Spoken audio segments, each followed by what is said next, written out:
예, 안녕하십니까. 장달용 변호사입니다. 이 방송은 요 사진과 관련한 이야기를 하겠습니다.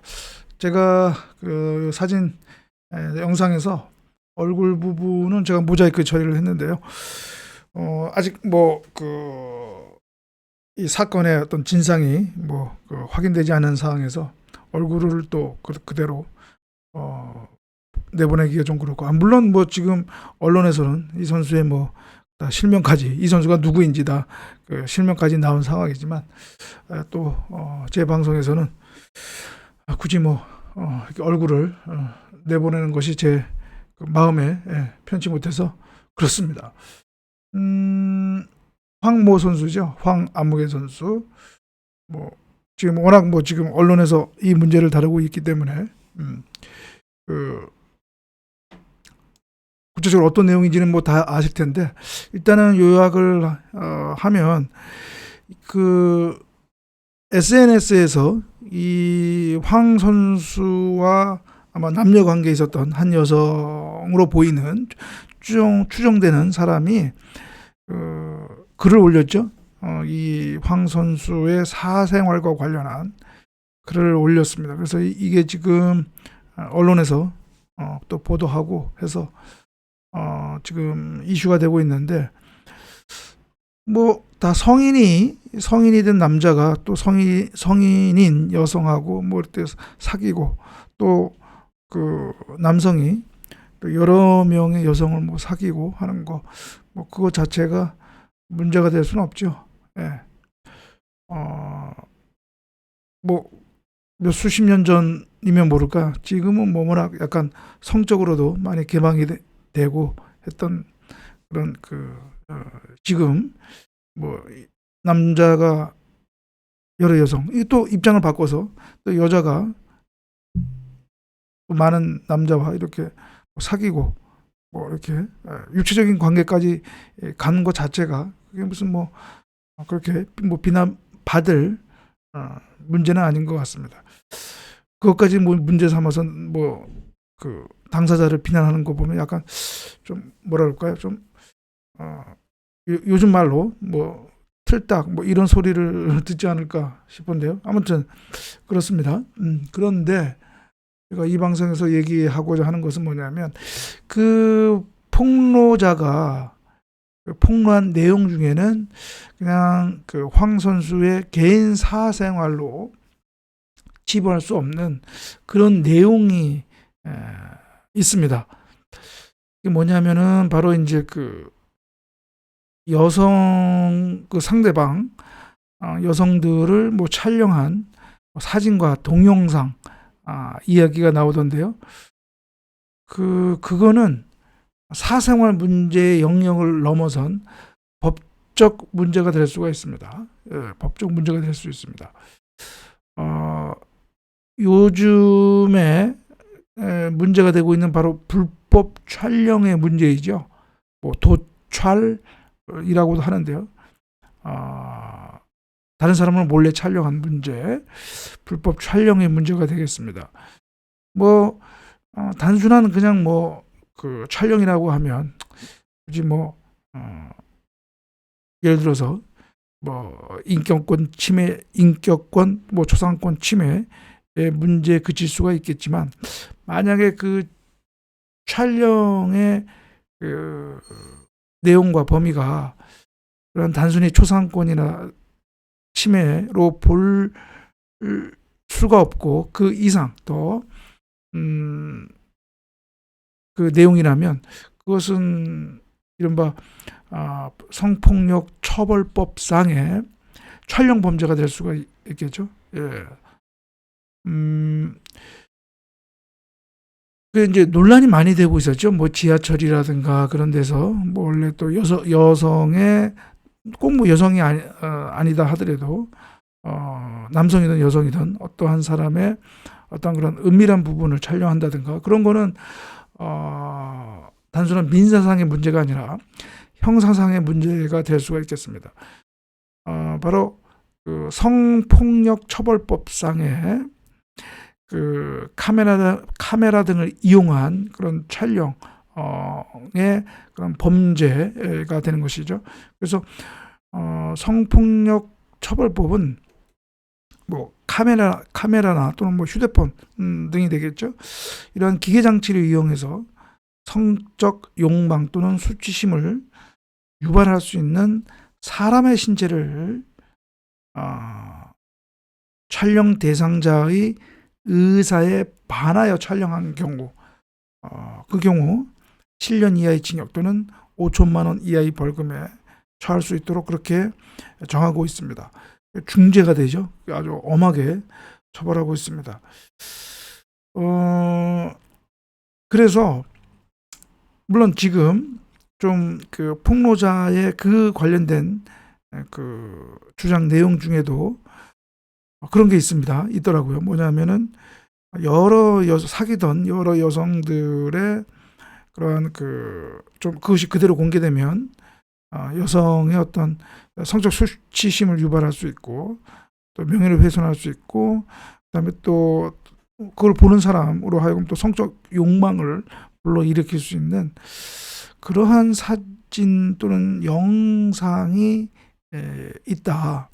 그리고 그 중에는 그 촬영을 당한 사람의 의사에 반해서, 그러니까 동의를 얻지 않고 촬영한 것이 있을 수 있다라고 하는 그런 내용으로 그런 내용의 글이 있던데요. 그렇다면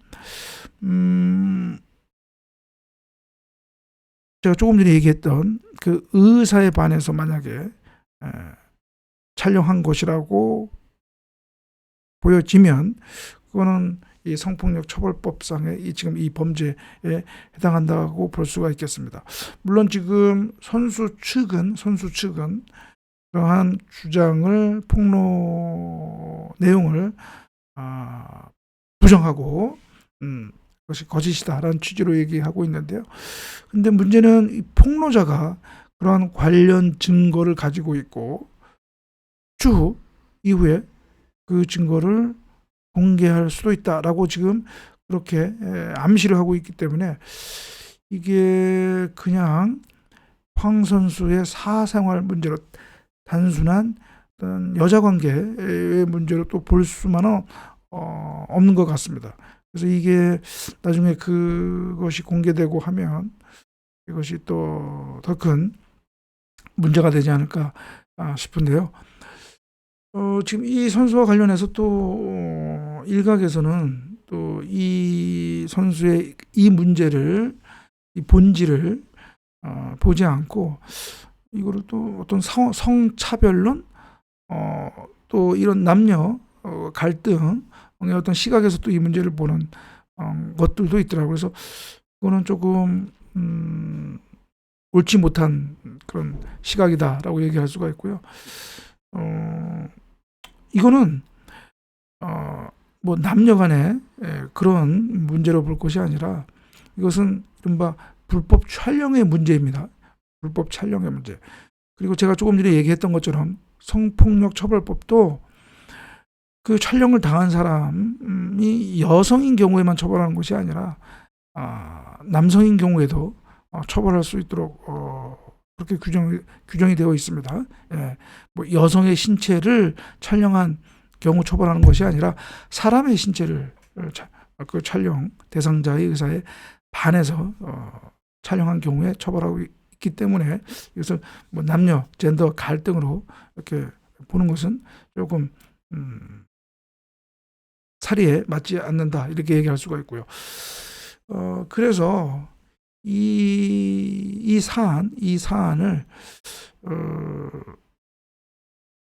사안에서 좀 진상이 규명이 될 필요는 있다.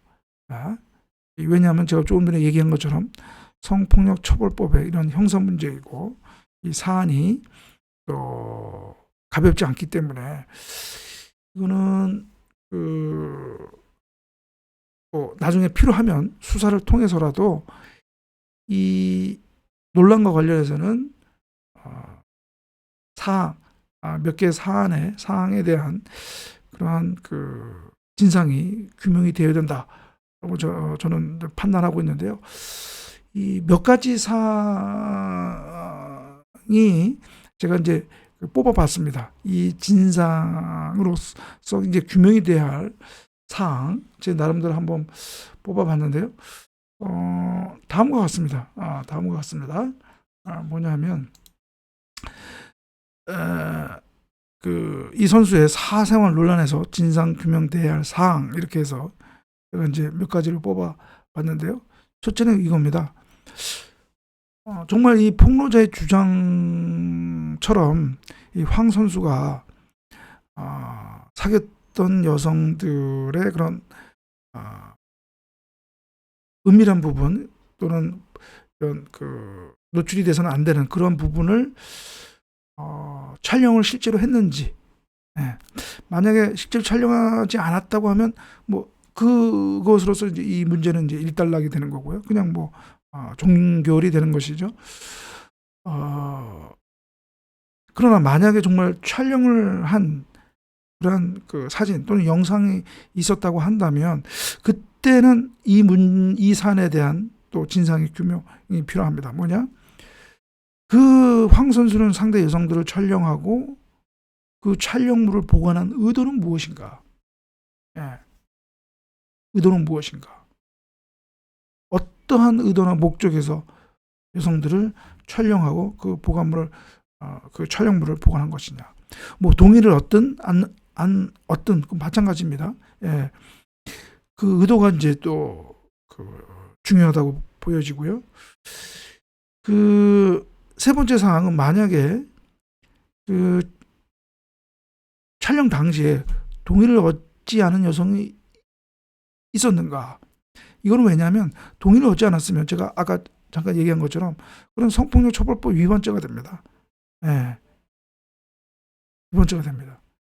그래서 정말 촬영 당시에 혹시 뭐 동의를 얻지 않은 여성이 있었는지 이 진상의 규명이 돼야 되고요. 실제 관계가 확인이 돼야 되고, 그 다음에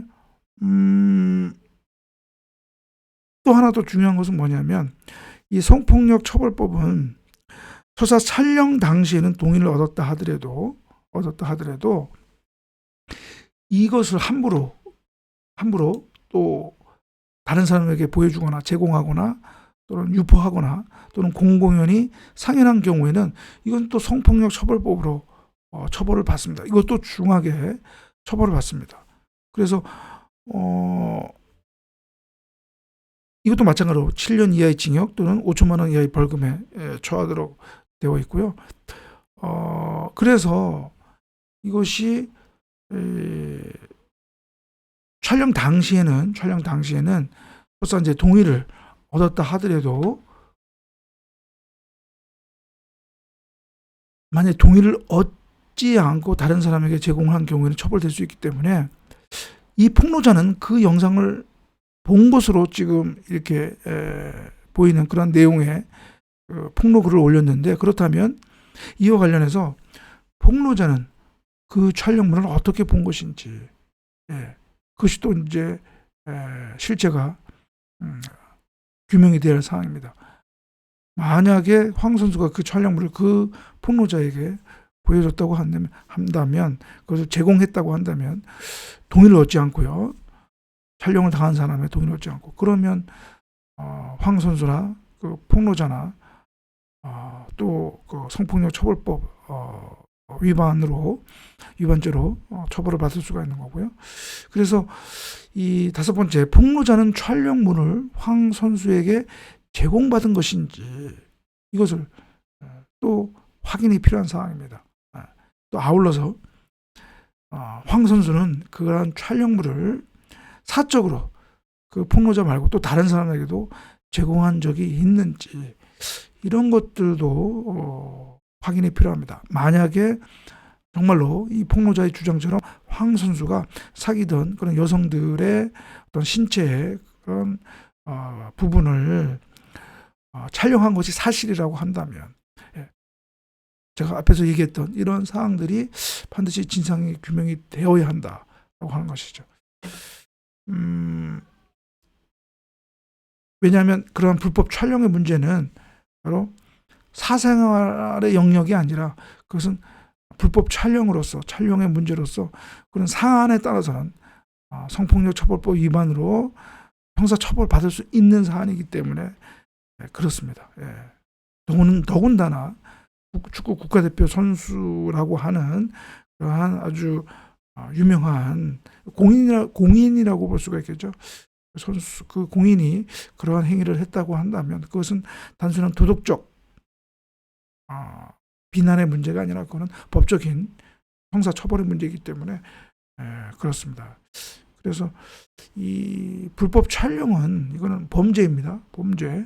범죄이기 때문에 이 불법으로 촬영한 그런 그 촬영물을 또 제공하거나 또 그 촬영물을 시청한 사람도 그것은 범죄자가 되는 거기 때문에 그것은 반드시 우리 사회에서는 근절되어야 할 그런 그 사안입니다. 일입니다. 그렇기 때문에 이번 황 선수의 이런 문제, 이 문제를 우리가 가볍게 볼 수만은 없다라는 생각이 들고요. 만약에 정말 그 폭로자의 주장처럼 황 선수가 여러 여성의 그런 신체를 촬영한 것이 사실이라면 이것은 성폭력 처벌법 위반 여부와 관련해서 그런 사항들이 실체가 좀 규명이 될 필요가 있겠다. 그렇습니다. 그러면 오늘 방송은 이것으로 마치고요. 다음 방송에서 또 뵙도록 하겠습니다. 감사합니다.